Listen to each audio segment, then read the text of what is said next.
आपको ये बताएं कि आज की सबसे अहम खबर, चेयरमैन तहरीक इंसाफ इमरान खान को अहाता अदालत से गिरफ्तार कर लिया गया है। इस्लामाबाद हाई कोर्ट में 2 मुकदमात में वो पेश हो रहे थे अबूरी ज़मानत के लिए और उनको वहां से गिरफ्तार किया गया। रेंजर्स की जानिब से ये कहा गया कि उनके वकला और सिक्योरिटी एहलकारों पर भी काफ़ी तशद्दुद किया गया। इमरान खान की गिरफ्तारी के दौरान वो फुटेज भी हमने दिखाई जब इमरान खान साहब को गिरफ्तार किया गया, उनको खींचते हुए प्रिजनर वैन में लेकर गए रेंजर्स एहलकार। नीलम अरशद हमारी नुमाइंदा हमारे साथ मौजूद है, उनसे जानते हैं ताज़ा तरीन क्या सूरत हाल है।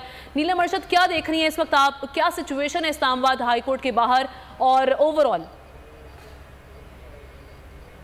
बिल्कुल, आपको बताएं कि जैसे ही समाअत शुरू हुई है तो chief justice Islamabad high court की तरफ से 15 मिनट का वक्त दिया गया है सेक्रेटरी दाखिला आईजी इस्लामाबाद को कि पेश होकर बताएं कि क्या मामला है, किस मुकदमे में गिरफ्तार किया गया है। तो दूसरी तरफ आपको बताएं कि इस तमाम तर गिरफ्तारी से मुताल्लिक नैब ने अपना एक कलामिया जारी किया है और नैब के मुताबिक ये गिरफ्तारी नैब ने की है और इस तमाम तर मामले में इमरान खान को कादिर यूनिवर्सिटी तहकीकात में गिरफ्तार किया गया है।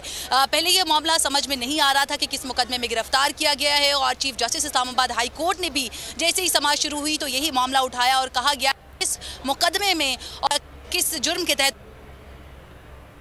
हम अब ये खबर सामने आई है कि नैब ने चेयरमैन तहरीक इंसाफ इमरान खान को गिरफ्तार किया है और उन पर इल्ज़ाम है अब्दुल कादिर यूनिवर्सिटी की तहकीकात से मुतालिक यहाँ पर खुर्द-बुर्द की गई है। और इस तमाम तर मामले में आपको बताएं कि जैसे ही गिरफ्तारी अमल में लाई गई और सवालात उठाए गए इस्लामाबाद हाई कोर्ट की तरफ से तो साथ ही रहेगा, नैब ने अल कादिर ट्रस्ट केस में इमरान खान साहब को गिरफ्तार कर लिया है और इस हवाले से chief justice Islamabad high court जिन्होंने समाअत भी की और उनके रिमार्क सामने, उन्होंने कहा कि पेश होकर आईजी बताएं कि क्यों किया, किस मुकदमे में उन्हें गिरफ्तार किया गया है।